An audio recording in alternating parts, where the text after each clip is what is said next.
How do you successfully build a business from the ground up? I'm Kate Save. The Inspired CEO starts now.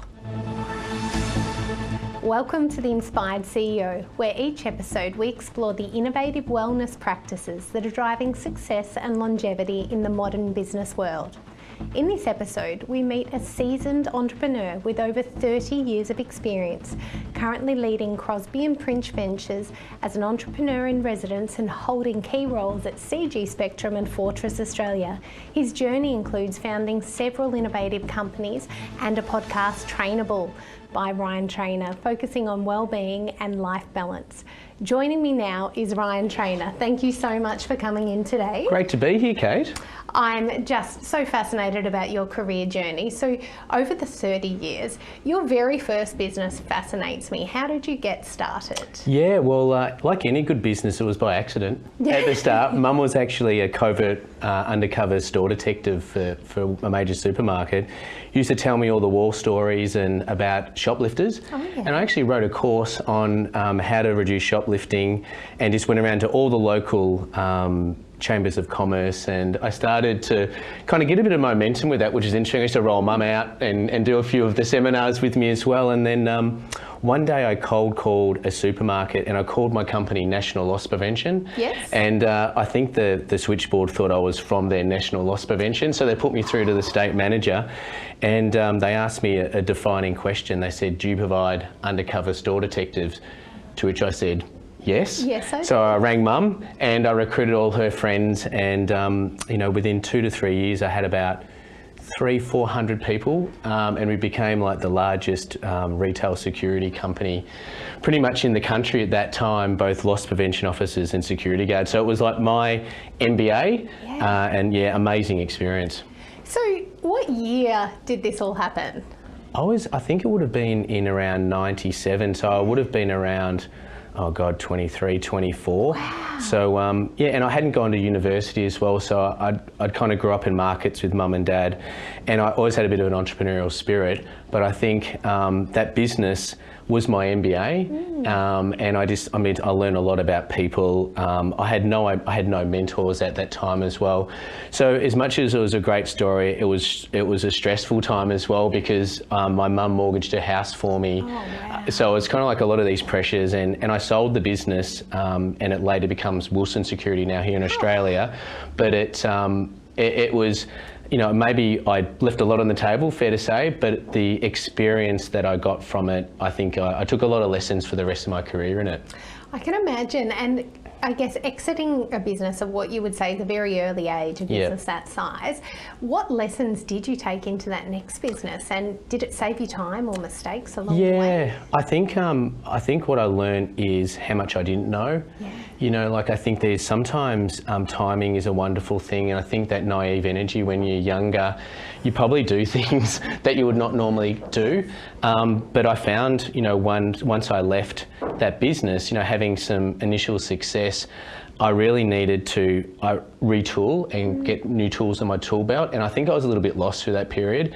So I joined the Entrepreneurs Organisation, and then I went and did a course at MIT. So for every year I went there for a week or two, and I continued that for a long period of time. And I basically just shamelessly got ideas from all my classmates and tried to learn a lot more, and it was my education, and I was like, okay, what am I going to do next? And I learned a lot about debt. I learned a lot about how to actually run a company. So I guess it put more tools in the tool belt and kind of ready to go.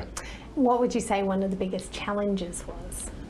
The challenges around that time, I think the greatest challenge, and it still is today, is that why we do what we do. Yes. You know what I mean? So I think even when you're starting a business, when you're younger, there's a lot of false idols around the material things that we're seeking, right? And it's just innate in us because it's biological. Like, I want to be able to provide, find a wife. I need to be able to kind of create an income, and I need to define myself in the community in a specific way. So I think for me, having gone through several businesses now, and I'd love to say also some have gone terrifically well and some have gone terrifically, spectacularly bad, is that, why do you do what you do, and how am I seeking this business to help define me in a specific way? Is it really what I want to do? So I think for me, the constant struggle is around that relevance and definition of identity as I'm kind of going through these cycles. And that's so interesting, because I think a lot of us get our energy from our why. So once you get over earning money and being able to buy the things you want to be, or buy the things you want to have, then it does become about the why, and that's what keeps you going. And when you lose that why for a little bit, how do you find you get your balance back again? What sort of fitness, health routines, or what helps you? Yeah, I think for entrepreneurs that are listening, is that we talk about balance. The reality is, I think, to achieve amazing things, you need to do extraordinary things to be able to achieve that. And the reality is, for me, is that balance is very interesting, but often it's around counterbalance, and that when you're not on, you need to be able to find ways of re-energizing in other ways. And I think, I use the analogy, it's a bit like a farmer. If you're just harvesting all the time, the soil doesn't get well, and you need to sometimes retool, clean that, reseed. So I feel like it's a pendulum that keeps swinging, but you've got to make sure that there's some protected time for you. And I have not always got that right, so I'm definitely not preaching.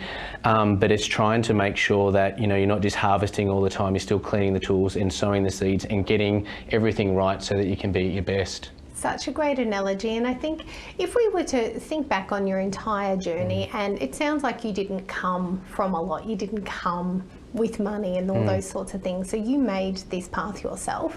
What would be your proudest moments if you reflect back on your journey?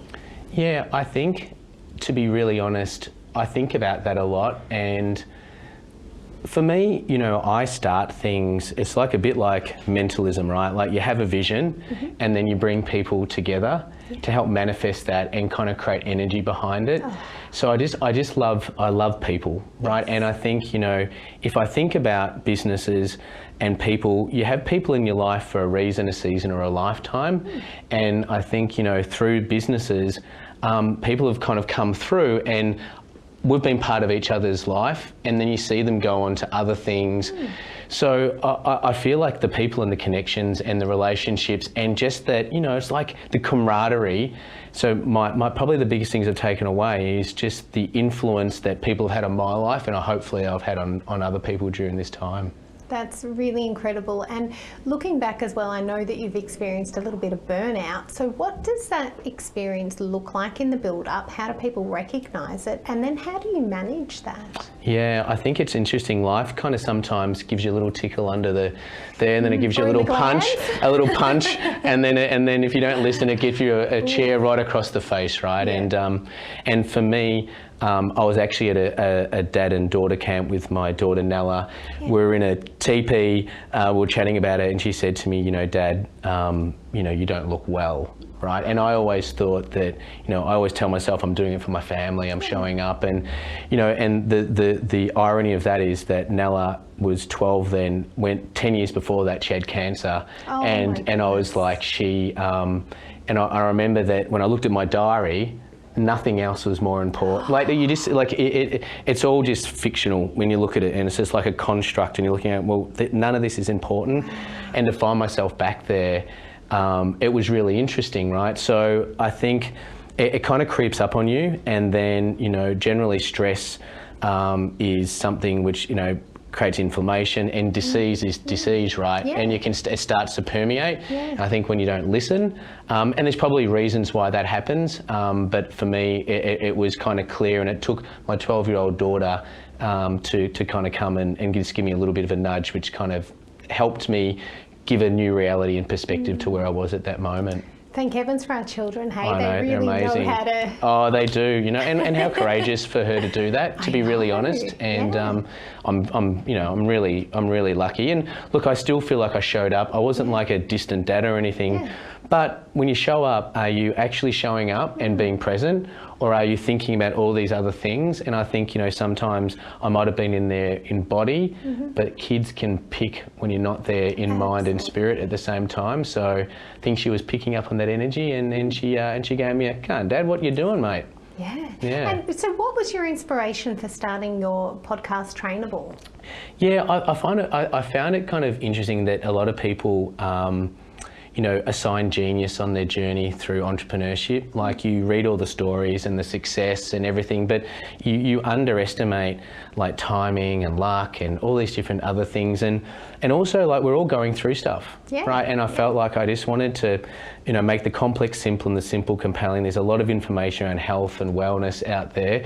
And I thought, wouldn't it be able to create a great space? And you came on, which was an amazing episode. And it just having honest conversations and just getting that authenticity back so people can really see how that's all going. And then I guess for me, it also helps me. It's like therapy. Like, the reality is that, today my reality could be, this is a nerve-wracking experience with Kate, or I love speaking to Kate. So you kind of realise that, our life in itself is just rendered through our thoughts. So, thinking about health is, I might have had the physical right, but the way that I was experiencing life was being rendered through my thoughts. So I feel like I'm really interested in how people see the world and the reality that they see, and then, and how we control our thoughts to be able to, engage differently with the world. And I'm just so curious about that stuff. Yeah, great purpose for the podcast. And I guess having that vision for it means that you do get these incredible guests that tell their stories and so many learnings. Yes. And so last of all,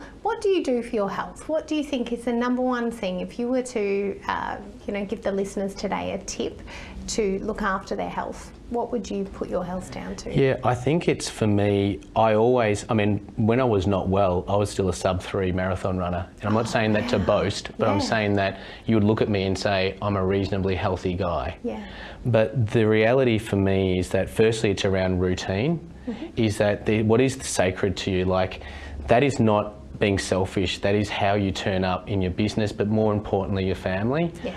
And then for me, I struggled with meditation for a very long time, and then a big shift happened with me, and I feel like I, without fail, spend half an hour every morning now, and I do 3 things. One is I just start to tame my mind and just control it. Number 2 is I listen. Because you read about people that have been highly creative over the years, and inspiration doesn't come from you, it comes through you. And sometimes I feel like I haven't listened enough. And then the third thing I do is, how am I going to show up, and how am I going to turn up as I walk in that door for my family? And I don't always get it right, and I just don't do those 3 things in the morning, and it feels like it sets me. And then just making sure I've got my fitness routine down pat in the morning. I love that. So it's just making those conscious decisions. So thank you very much for coming in. This is Ticker, and we will be right back. You're watching Ticker. We'll have more in just a few minutes.